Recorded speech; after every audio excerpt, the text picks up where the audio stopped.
Olá, alunos, tudo bom com vocês? Vamos para a nossa aula de projetos de circuito impresso. Antes de mexer diretamente na ferramenta, eu preciso comentar algumas configurações comuns e onde é que eu encontro as informações para poder fazer um bom projeto de circuito. Existem algumas características que são comuns a esses projetos. Onde é que eu encontro essas informações? Vamos aprender a configurar a nossa ferramenta, começando por onde encontrar as informações que eu preciso para poder colocar e configurar a minha ferramenta. Afinal, não adianta a gente inventar valores, não é verdade? Vamos conhecer isso melhor na aula de hoje.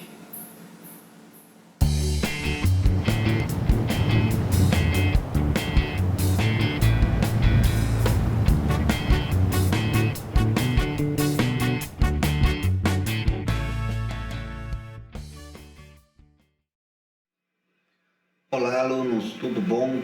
Vamos aí para a nossa aula do curso de projeto de placas de circuito impresso. Nessa aula nós vamos falar das características dos projetos de PCB. Antes mesmo de iniciar o nosso layout, antes mesmo de trabalhar com a ferramenta, nós precisamos pensar um pouco nas definições dos nossos projetos.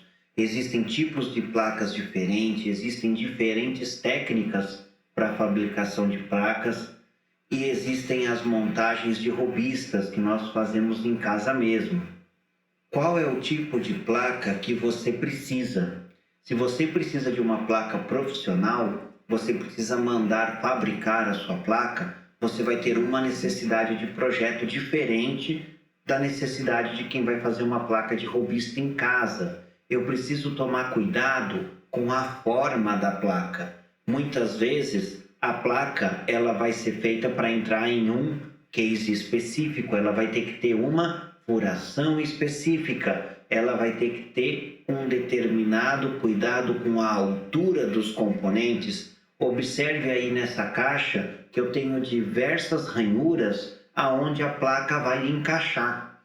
A placa não pode ser nem maior nem menor. Se ela for maior, ela não entra nas ranhuras. E se ela for menor, ela vai cair. Eu ainda tenho a furação para os parafusos que tem que ter lugares específicos. Observem que ela tem uma saída VGA. Não é em qualquer lugar, porque ela vai ter uma tampa. Os potenciômetros e os conectores precisam ter lugares corretos. Então, quando eu faço a placa profissionalmente, antes mesmo de pensar no meu layout, eu preciso começar a pensar no formato da placa e aonde a placa vai ser colocada. Pelo menos uma aproximação do formato vai ser necessária, senão eu vou perder muito tempo tendo que arrumar o meu layout. Então eu posso integrar ferramentas de desenho com as ferramentas de PCB para que as ferramentas se comuniquem e eu consiga saber exatamente a posição e a colocação de furos e conectores. O tipo da placa também é uma coisa a ser considerada. Eu posso ter placas em formatos especiais, com desenhos estranhos e que de repente pode ter alguma necessidade mecânica especial. Observa essa placa aí à direita, é a placa de um drone. Eu posso ter uma necessidade especial de resistência nos anéis onde eu vou fazer a conexão do motor. Eu posso ter a necessidade de colocar sensor de temperatura em lugares específicos. Essa placa ela tem um verniz muito grosso para que ela seja protegida. Eu tenho várias camadas. Então, que tipo de placa que você vai fazer? Quando o projeto é muito avançado em termos de tecnologia, eles se tornam muito mais complexos e muito mais caros. Na hora de fabricar a placa, eu também preciso entender que eu tenho diferentes fábricas com diferentes equipamentos. E esses lugares possuem regras de fabricação. Existem lugares onde a trilha de cobre pode passar na borda da placa. Existem lugares onde a borda da placa não pode ter trilha de cobre encostando. né? Então, cada local vai poder ter regras e limites diferentes, porque tem máquinas mais modernas e máquinas mais baratas, que são antigas. Então, se você for procurar um lugar onde o preço seja bem em conta, toma cuidado, porque ele pode não conseguir fazer uma placa extremamente moderna, cheia de exigências. E é trabalho de quem faz o layout conhecer essas regras, ok? O fabricante não vai ficar conferindo o seu layout. A fabricação é automática. Ele coloca na linha de produção, as máquinas vão lendo os arquivos e vão trabalhando. Quando você receber a sua placa, se tiver algum problema, o fabricante vai dar garantia se o problema foi de fabricação. Se foi um problema com o seu layout, adeus, você vai ter que pagar outra placa. E esse site que está ao lado é o site da Eurocircuits, tá? É um fabricante na Europa, e ele tem basicamente um curso sobre PCB Design Guidelines. São as boas práticas para fazer layout, que as informações são de graça, ok? A gente tem muita informação gratuita, muitos bons vídeos, mas a maioria em inglês. É incomum você achar boa informação de layout profissional em português. Um exemplo de problema com layout eu já estou mostrando para vocês, tá? É um exemplo dos guidelines que eu tenho. O pessoal esqueceu de fazer o quadradinho da máscara de solda. Ele confiou no componente que tinha na biblioteca, só que o componente que tem na biblioteca, ele é para te dar uma ajuda, ele pode não estar correto, você vai ter que ajustar. A pessoa não se atentou a isso, usou do jeito que veio de fábrica e mandou produzir a placa, e a tal da máscara de solda, que é esse quadradinho verde claro, não tinha. Aí na hora de soldar ele não conseguia soldar, porque a placa estava coberta com aquela camada verde, inclusive onde tinha que pôr a solda. De quem foi a culpa? Do layoutista. O fabricante faz a ferramenta de layout e, para você não ter que criar todos os componentes, ele te dá uma biblioteca de componente pronta, para que você possa aproveitar essa biblioteca, conferir e usar para ver se te atende. Se você não conferir essa biblioteca e sair usando, é por sua conta e risco, então deve ser conferido. Você também pode criar os componentes que você quiser e atentar para as medidas. Observe na figura quantos detalhes eu tenho. Eu ainda tenho que tomar cuidado que tem medida que está em milímetro, tem medida que está em 1000, ok? Quando eu escrevo 8000, é 8 milésimos de polegada. 5000, 5 milésimos de polegada. Se você estiver fazendo em milímetros, você tem que fazer a conversão com várias casas de precisão para não errar. E não basta ter um layout bacana que funciona, né, gente? Dá uma olhada nessa figura aí à direita, né? Tem um resistor que está colocado bem na letra V de um chip. Essa placa é uma placa em círculo. Olha que complicação esse projeto, né? A placa é circular, tem 2 componentes e o colega me colocou um resistor bem colado entre 2 chips. Isso aí é difícil de montar na indústria. Você vai precisar ajustar a máquina, ver se tem uma máquina mais moderna, trocar a cabeça de posicionamento, vai dar um problema isso aí. Ou então você vai fazer um novo layout, como é que vai ser? Vai perder o layout? Aí o colega fala, poxa, mas essa placa foi tão difícil de fazer e ela está funcionando. Funcionar é tipo só o mínimo. Um layout que não funciona, ele não serve para nada. Agora, um layout que funciona é o mínimo. O bom layout, ele funciona, ele é bonito, ele é documentado, os componentes podem ser fabricados. Então, gente, verifique o espaço dos componentes, tem a altura dos componentes? Já imaginou você colocar um capacitor perto de um transistor? E aí você vai colocar um dissipador de calor e não dá certo porque bate no capacitor. Ai, não tem espaço para o dissipador. Eu esqueci de ver o dissipador. Erro de layout, gente. Isso é erro de layout, isso é grave. A placa funciona, mas se não dá para pôr o dissipador, não vai conseguir ser fabricado, não vai conseguir atender a necessidade do seu projeto. O layout bom, ele funciona, os componentes são alinhados, os espaços são corretos, eu tenho marcação, eu tenho documentação, eu tenho indicação de onde é positivo e negativo nos meus conectores, eu tenho uma marcação de data, se for o caso, de colocar a data em linha de produção para eu só marcar com a caneta. Então existem várias coisas que um layout profissional tem que ter, além de funcionar. Se você deslocar o furo de 2 milímetros, o parafuso não entra. Aí você vai fazer o quê? Vai alargar o furo e colocar uma arruela? Não existe. Então, cuidado, pessoal, com esse tipo de questão, ok?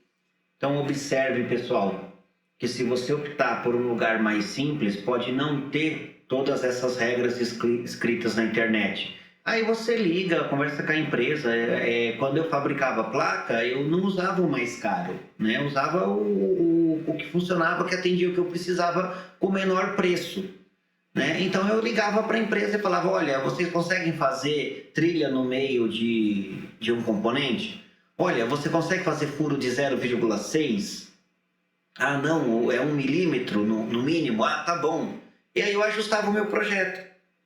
Tá? O SMD é mais comum. Aqueles componentes antigos que a gente põe no protoboard, né, que tem todas aquelas perninhas que a placa é toda furada, não está mais usando.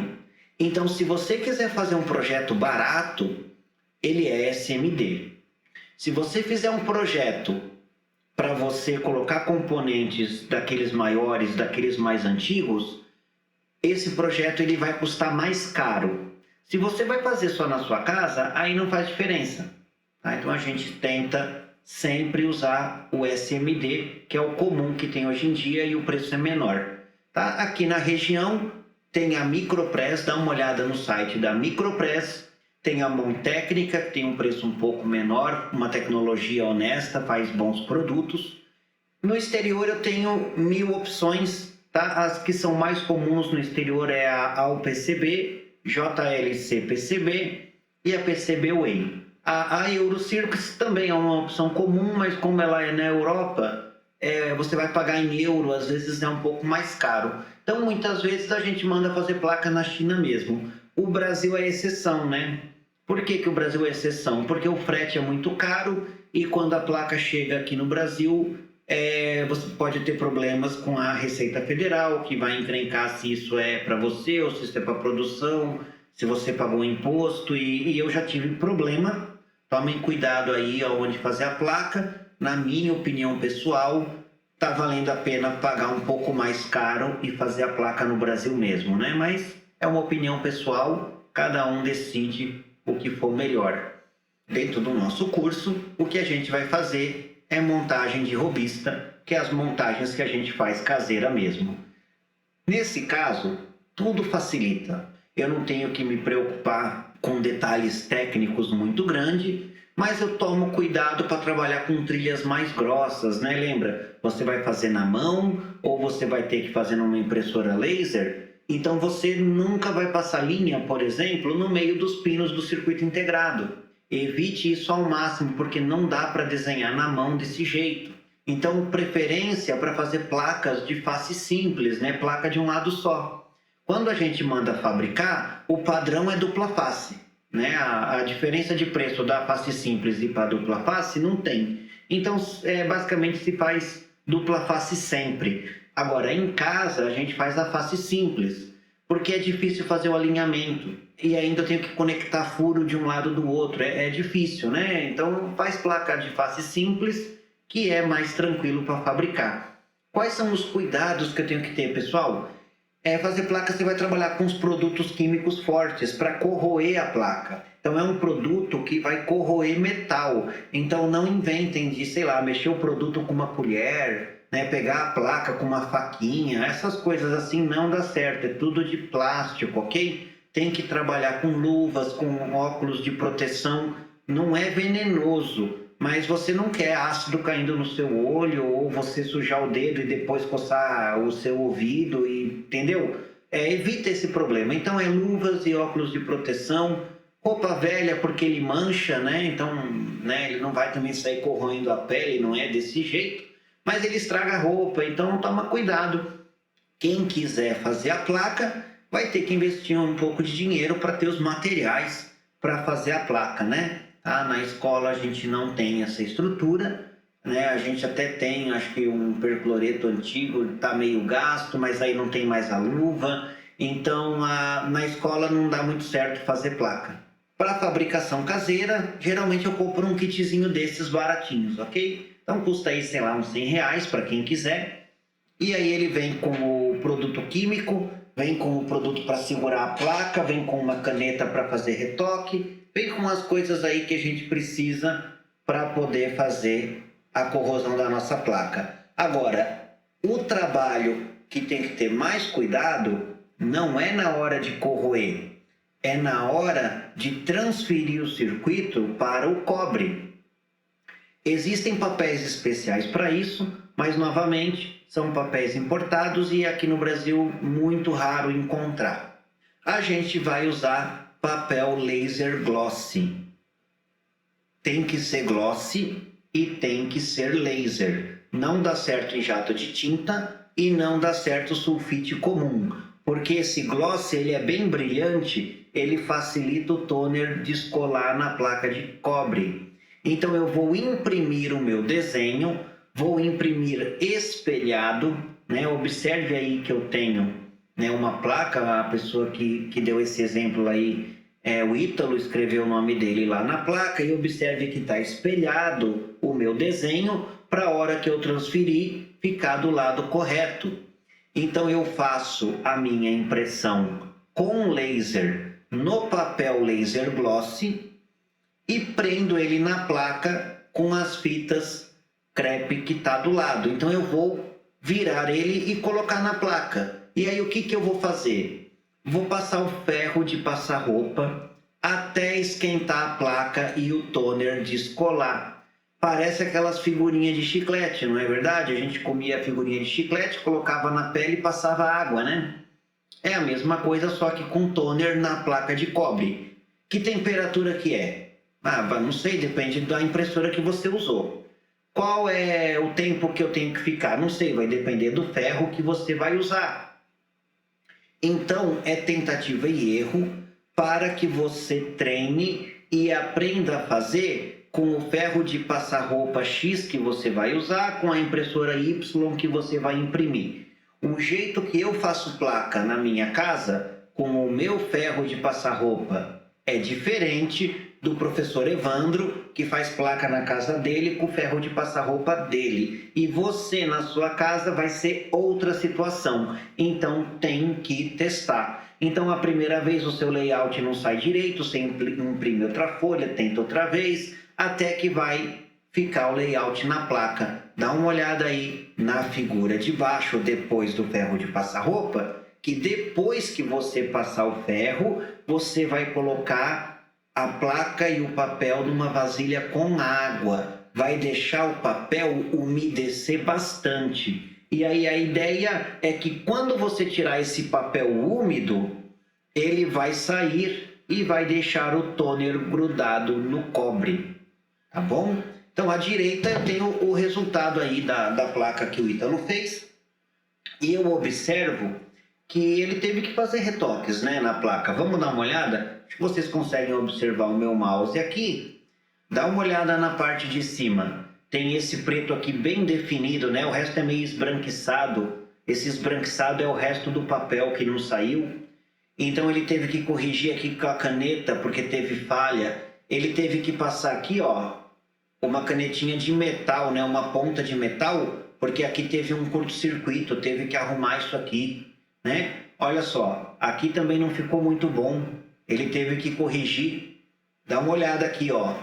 Tá vendo esse dentinho que existe na placa? Na hora de corroer, esse dentinho aqui ele vai se perder. Então você precisa colocar um pontinho de tinta preta aqui. Essa fabricação caseira, você tem que fazer a tentativa e erro até acertar o processo que dá certo para vocês. Eu não gosto de fazer placa na escola porque a gente tem pouca estrutura, então é uma coisa opcional, tá? Tem alguns alunos que acham legal, tem aluno que não gosta e sempre o pessoal que reclama que o professor mandou comprar isso ou aquilo, então para cá não tem que fazer nada não. A gente vai focar na ferramenta de layout, não na fabricação da placa, tá bom? Fazer a placa é opcional, né? Não vai ter uma nota se você fizer a placa, é apenas um plus aí para você aprender. Você escolhe se quer fazer a plaquinha ou não. Só uma ressalva que eu faço. Os projetos que nós vamos ver não foram testados, ok? Eu peguei os esquemas elétricos na internet para a gente poder fazer o layout didático de um circuito que estava na internet. Só que eu não testei. Então, se você for montar os projetos, precisa conferir se o circuito funciona, ok? A pessoa que faz layout, ela é especialista em PCB, é uma carreira, entende? O layout não é um trabalho que o engenheiro faz um pouquinho para ajudar, o tecnólogo quebra o galho fazendo, tá? Então a pessoa que faz PCB, ele é um especialista em PCB e a maioria tem curso superior para isso. E estuda PCB, faz curso nas ferramentas, porque vai precisar saber máquina, vai precisar saber processo de fabricação, vai precisar saber se o que ele está desenhando funciona na indústria. Então ele vai ser capaz de fazer projetos complexos usando tecnologia de ponta, sempre projetos muito pequenos, muito compactos. O bom layoutista, ele faz projetos compactos. Lembra, eu já falei para vocês, o layout funciona, é o mínimo. Agora eu quero ver se o projeto é pequeno. O projeto ele precisa ser pequeno, senão ele custa muito caro. É mais difícil você fazer um projeto pequeno. É mais difícil fazer um projeto com tecnologia de ponta, mas o componente tem que estar alinhado. As retas têm que ser retas, nada de reta que deu uma rateada, componente um pouco torto. Isso não existe em layout. Ah, o furo ficou mais ou menos certo. Não, não existe mais ou menos certo. Ou é preciso ou está errado. Então, pessoal, quem trabalha com layout é muito detalhista. Na hora de usar a ferramenta, a gente precisa tomar cuidado com isso. Pessoal, até a próxima aula.